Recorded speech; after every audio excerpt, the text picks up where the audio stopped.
Hi, everybody. My name is Creasy Woodard, and my preferred email is creasy@usca.edu. And this is my video for Module 1. Module 1 starts us at the 6 principles from the National Council of Teachers of Mathematics. First, equity. All students can learn mathematics. Sameness doesn't work for everyone. All students should have access and should be accommodated for based on their needs. As I've said, equity is more about the individual needs of the student, where equality focuses more on sameness for everyone and suggests that that's enough, where it's not enough.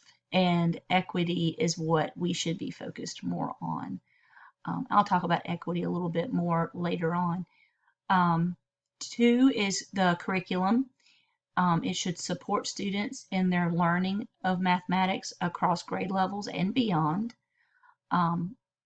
Teaching, it must be effective in understanding what students know, what students need to know, and it also must be supportive of student learning. The learning builds on students' prior knowledge and encourages students to learn from their mistakes. I know that that was definitely the case for me as a student. I definitely learned best when I made mistakes in math, so I'm going to have that in mind as an educator as well. Assessments must inform teaching. We have to evaluate how we're teaching math and if the students are learning it. And in my opinion, if a student isn't learning from me very well, then that reflects on my teaching of math. And so I need to back up and reevaluate and possibly reteach. And finally, number 6, technology that supports students in their learning of mathematics. We have an abundance of tech now that can help us and help us to educate our students. Module 1 also went into the equity literacy for all and talked a lot about equality versus equity. And in my opinion, equality suggests sameness works for everyone. And in my opinion, that is just not true. And I really liked the images that really clarified what leveling the playing field looks like. But I liked the updated image that truly defines what equity is, and it shows like the dips and that some students might need a little bit more of a boost because their foundation is a little bit lower than some others. And I really want to express the importance of equity and how it focuses on the unique needs of an individual and what that means for our students. And math skills, what to expect at different ages, was a great article that broke down how children typically develop math skills as they grow from infancy through high school.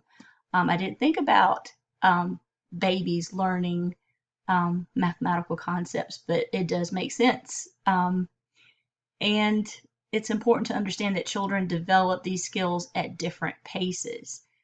Some children may also have learning differences that impact their ability and their math skills.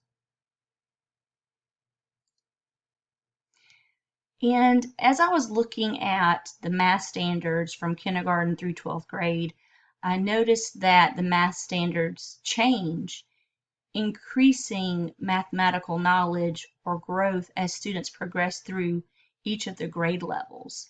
And it's like a build a little bit more each grade.